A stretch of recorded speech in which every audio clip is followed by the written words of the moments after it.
Hello guys, hope you're all okay tonight. Apologise for the scruffs, I'm just in between jobs, just doing a bit of painting. So I thought we might as well do what we should have done really in episode 1, which is talk about the anatomy of a brush. Right, so the brush, it's got its handle, but then it's made up of 4 parts, right? It's made up of the ferrule, which is this here. It's made up of the heel, which is the sort of join between the ferrule and the brush itself. You've got the belly, which is the main body of the brush type of thing, and then you've got the toe. So why is this important? Well, to me, and all of this is just from my perspective as a painter, to me the most important thing of a brush is the belly, because with enough work you can always get a point. Unless you've got a really badly damaged brush, you can always get a point. But to have a really good brush, what you need is you need something that's going to hold a lot of moisture in the belly without sort of swamping the toe at the top. So you know the score. You'll run your brush on your palette or whatever to try and get a fine point, and then if you've got a bad brush, you'll put it in the model and it'll just pool out, or you'll get pooling, and that's because you've got too much moisture on the toe.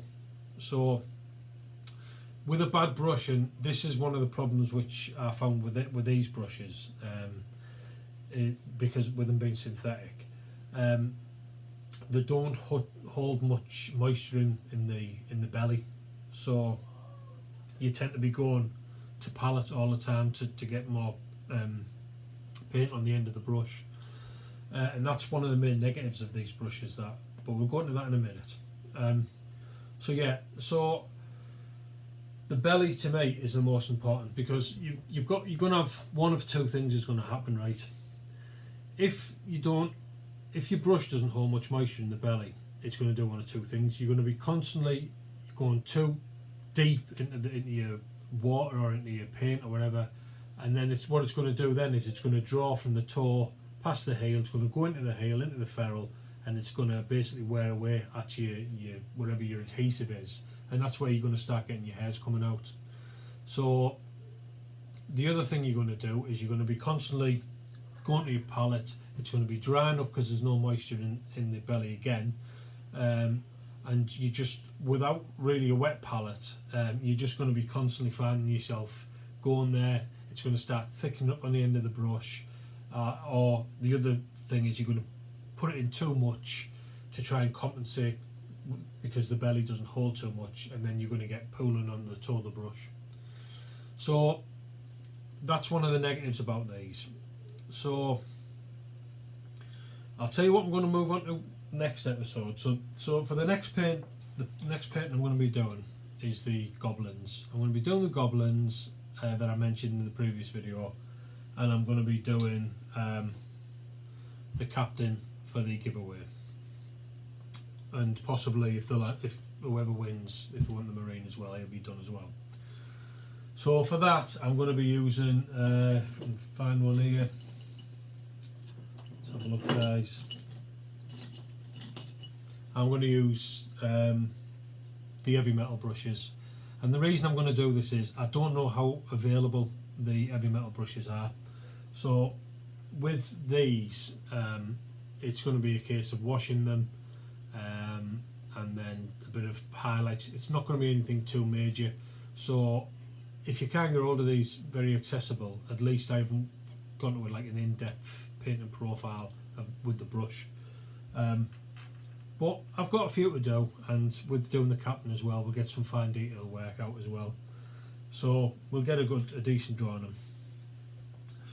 But what did I do with these? These were the Royal and Langnickel, right?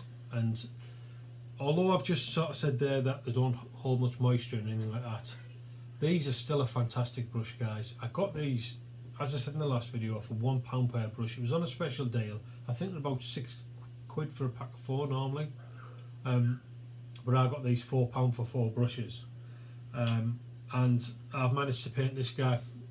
He's pretty much done. I'm just, as we speak, finishing the final parts on the back, doing some char marks from the exhaust vents. So yeah, with using them brushes, I used There was like a fine detail one there. It's losing its point there. They weren't as easy as they would have been with, with finer detail brush, with more expensive brushes. But they still did the job. I managed to get. I'll take some pictures at the end, but I managed to get some heat, muzzle sort of chart on the barrel. Did some freehand work on one of the pauldrons. I did some stippling on the exhaust vents because you don't have a dry brush, and I wanted to do this model exclusively with M4 brushes. I managed to get his name in there, Goliath. We've got on the sights, we've got the light spots and things like that. Edge highlighting on all of the grills. They've been washed with a dirty wash to make them look like they've been out in the elements. There's no battle damage on these guys because the way I see it, the Redemptors, they're pretty new. So I don't really want to do battle damage on my Redemptors. I want my older Marines to look like they've been in the wars, and they're getting sort of reinforcements from the Redemptors and their assets. But yeah, there's plenty. It's hard to see in this light, but there's plenty of edge highlighting on there, plenty of washes. So let's see if there's in here as well. Obviously, you've got on the cables. You've got the yellow and white on the cables. All managed to be done. Fear not in there, and all the different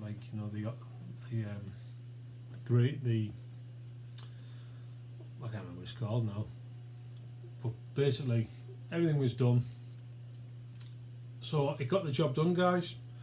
The only thing, like you say, I had to stipple the exhaust carbon sort of build up around the exhaust rather than dry brushing it on, but it's no big deal. So I'll take some pictures at the end, guys, but you tell me what you think. I think for the money you're paying to be able to get a Dreadnought finished, to decent enough standard, yeah, they do the job, guys. Well worth the money for what you're paying. Well worth the money, guys. So yeah, so like I say, next time round we'll work on these, and what I'll do is next time round I'll introduce the brush, and I'll go around what, maybe like if I'm halfway through, I'll sort of do a video saying how I'm feeling with them, and then at the end we'll do a synopsis and sort of a breakdown of the good points and the bad points of the brush. So yeah, these will be the next ones, guys. And just while I'm on as well, another reason I did this video tonight, the 200 subscribers draw will be tomorrow. It'll be tomorrow night. What I'll do is, I've got a little box here. I'm going to basically get all the names written on a piece of paper, scribble them up in front of you, scrunch them up, get them in the box. I'll keep the box there as I'm putting them in, show you it's empty, put them in the box, and then just have a look, pull one out, job done. And no matter where it is around the world, it'll be free of charge, and I'll look on what you've put in the comments. If you want it painted, I'll paint it. When I get in touch with you, you can leave some details if you want, Dark Angels, Space Wolves, whatever, I'll put the motif on. And the same with the tank, but the tank will just come in its box. That's not getting sort of painted up or anything. But thanks a lot, guys. See you soon. Bye bye.